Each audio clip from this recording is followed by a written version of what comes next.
Shout out to Elon Musk for saying what needs to be said.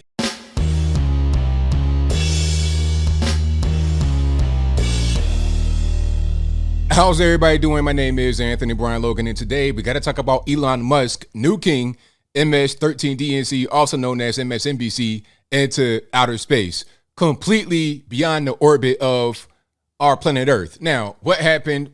Great question. Glad you asked.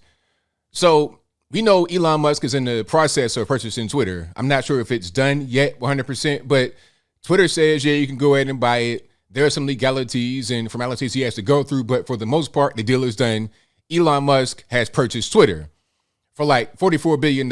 And his objective is to make it a free speech platform, to be inclusive for all, not just for the left or for the right, but for everyone, and to be safe.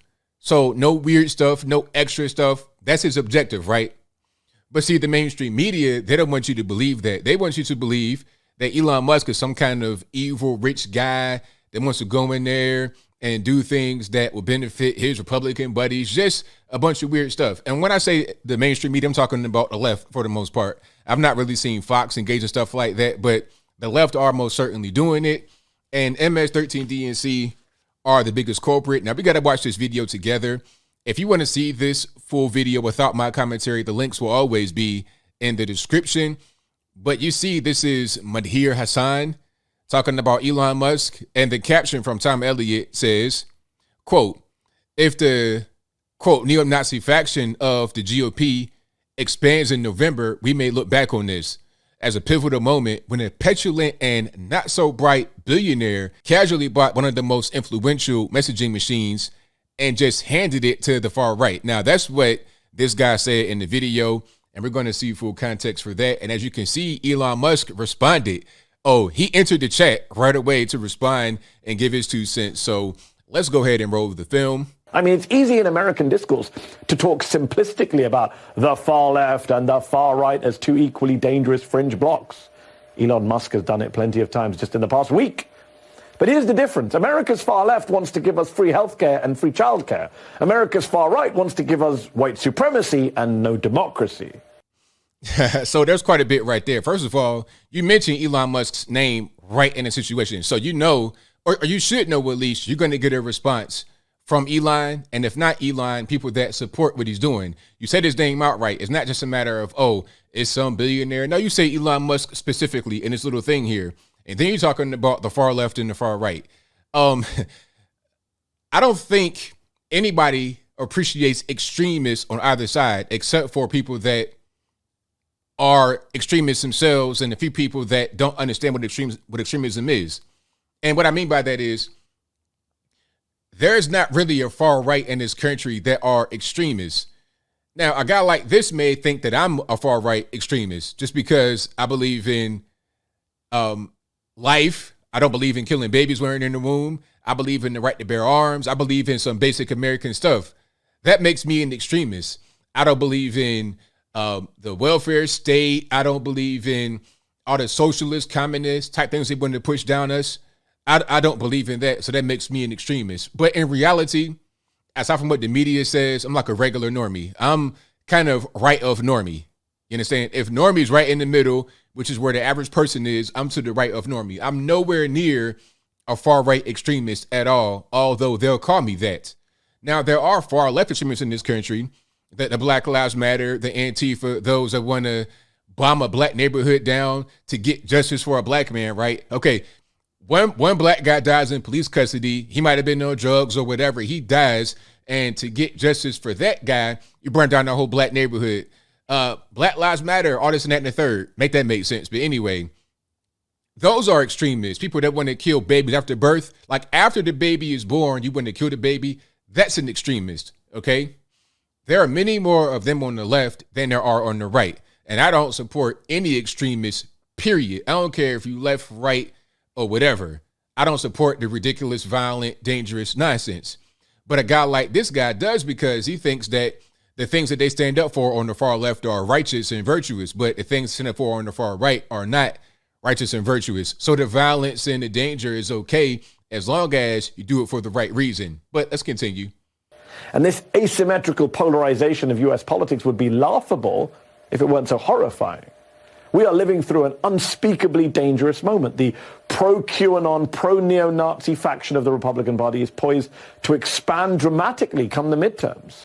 Pro-neo-Nazi, pro-QAnon. Do you know anybody that identifies as that? Is that a real thing? Is that this prominent type situation?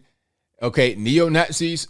Have you ever met a neo-Nazi person before? Like, okay, you go into your family reunion and y'all at the table eating chicken wings and y'all got banana pudding. Has anybody come out and say, you know what, I'm a neo-Nazi and they got skinhead tattoos? But you know what?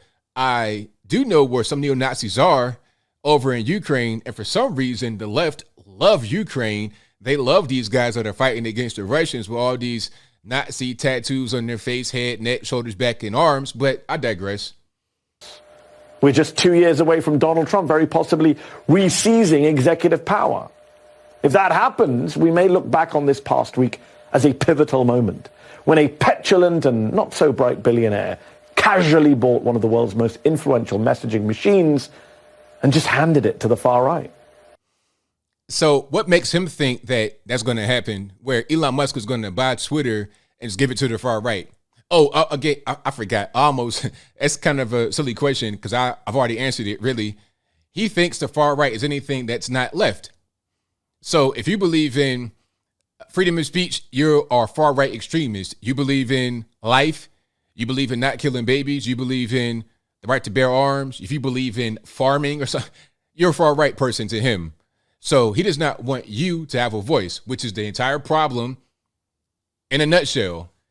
People like that don't want us to have a voice. They want to be the only voice out there to control the narrative for the entire country. But let's see what Elon Musk said here. He says NBC basically saying Republicans are Nazis. Exactly. If you are on the right at all, if you're a conservative, if you're a Republican, you're a Nazi in their eyes. Right. And then he says same organization that covered up Hunter Biden laptop story, had Harvey Weinstein story early and killed it and built Matt Lauer his RAPE office. Lovely people. Yes, they did. Remember the whole Matt Lauer thing? That was crazy. That story kind of died instantly. But he had an office that where he would invite you in. He could push a button behind you to lock the door. It was nuts. So at a certain point, it's like, okay, you had people in there building that. Who built that? Was it an NBC hired contractor? Who did that? You didn't. I don't think Matt Lauer is Inspector Gadget or anything like that. He has to be able to get people to come in there and do that for him to specifications. And if it's Matt Lauer, you probably got a budget from your actual company to get that done. So what he said was right on point, 100% on point.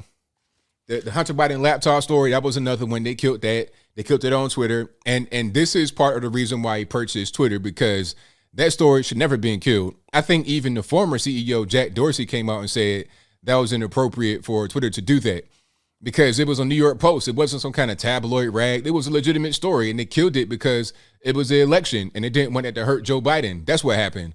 Harvey Weinstein, same way. So many people over at MS-13, DNC, NBC, ABC, CNN, CBS, etc., are the alphabet letter organizations out there that do news that had ties to Harvey Weinstein.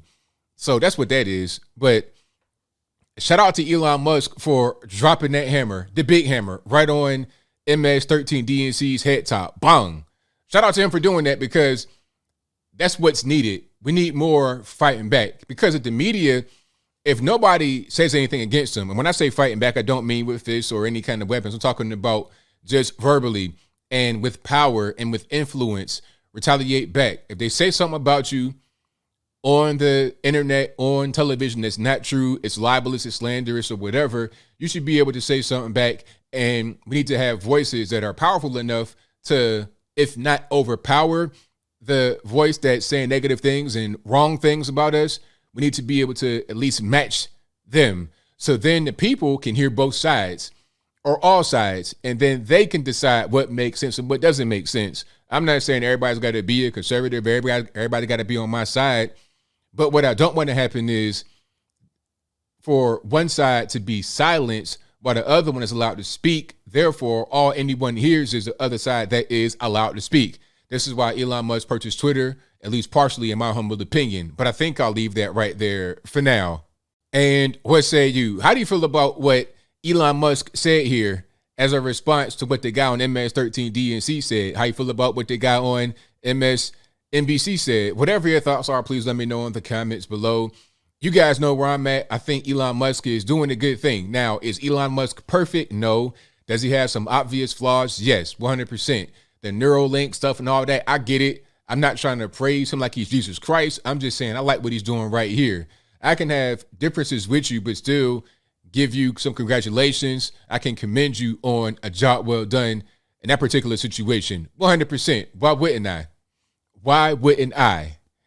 But whatever your thoughts are, please let me know in the comments below. And that's all I got to say for this video. If you like what you heard, please comment, rate, share, and subscribe. Peace.